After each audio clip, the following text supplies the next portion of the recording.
It's Brian Preston, the Money Guy.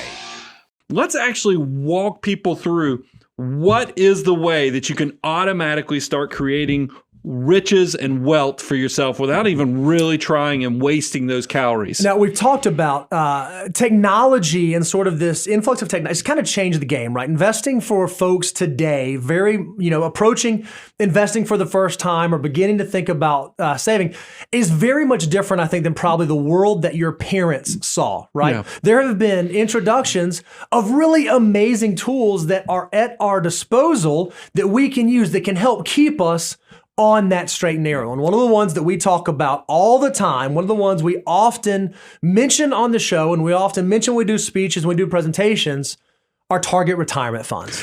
Yeah, and stick with us because I know there's going to be some trolls that are going to leave some comments. We're going to tell you where the warts are and where the soft underbelly of even target retirement funds are. But we first want to talk about why are these things the solution for the beginners who are really trying to figure out where do I need to take my very first dollars of investment when I don't quite have it all figured out. Why are target retirement funds so valuable to me? Well, I think what happens for the average person is they get so, especially if you're not someone who comes from a financial background or you don't have a financial education, it's overwhelming. There's so much information. There's so many options. There's so much stuff that you can do with your money, maybe more so today than in any time in history. It's easy to get lost. And a lot of time we get caught in this analysis paralysis of doing nothing.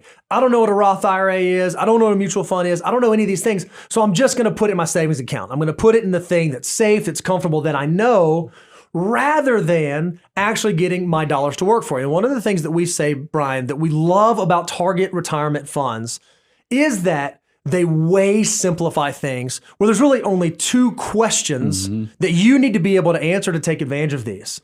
Question number one is, how much can I save? And question number two is, when do I need the money? If you can just answer those two questions, you, no matter your background, no matter where you are, can start investing and start growing your army of dollar bills right now today. It cuts through the noise. That's right. I mean, when somebody's trying to tell you, hey, which stock should you go buy? Which cryptocurrency? All these things and how you're doing, you can be just overwhelmed. And you mentioned analysis paralysis. How much can you save? When do you need it?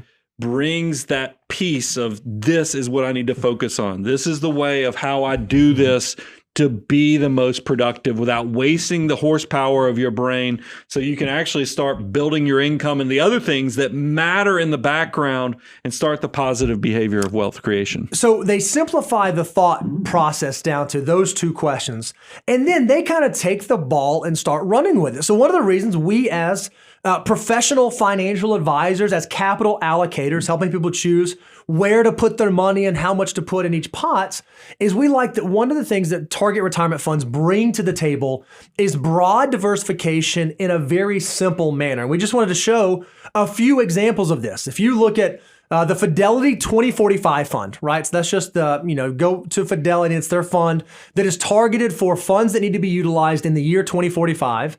It has about 54% U.S. equity, about 36% international equity, and then about 10% fixed income. Yeah. You could look to a different provider like Vanguard, one of the largest providers of target retirement funds.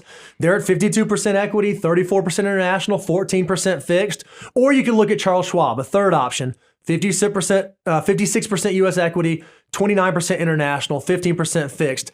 With just buying one fund, you automatically are able to diversify your assets. You're automatically able to get exposure to different areas of the market instead of trying to figure out, oh man, do I buy large cap or small cap or international? The fund kind of does it for you, once again, preventing you from having to initiate a behavior that could lead you down a negative path or lead you down the wrong path. Yeah, and I love that we laid this out where we showed three of the largest providers of target retirement funds, how similar they are. So you don't even have to waste the brain power of figuring out which of these is better. As you see, they're very similar. They're all very similar. Close. But the power of this is why we talk about target retirement funds, is that I know for somebody just starting out, one of the things Bo and I deal with all the time is when we're looking at prospects or people who bring their portfolios with us, is that a lot of investors are guilty of having a patchwork of a portfolio, meaning it's not all working together. You don't have the asset allocation because maybe you have an IRA that you bought in the 90s that's doing this thing with all the technology funds.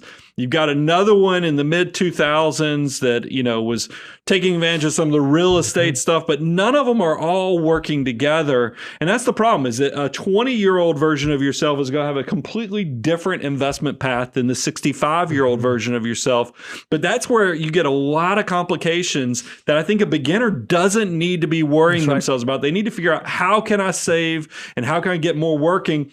I love target retirement funds. They take all the guesswork about the asset allocation completely out of the equation, because they take advantage of what they call the glide path. And we actually have the definition of what is a glide path.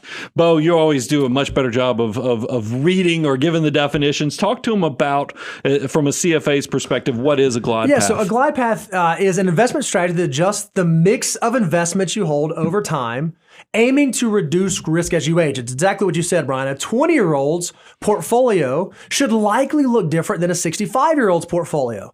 Well, one of the things we love about target retirement funds is that they understand that, and they naturally do that for you. So if you have a long-dated fund, a 2045, 2050, 2060 fund, it's going to be more aggressive because you have a number of years before you're going to need to access those dollars.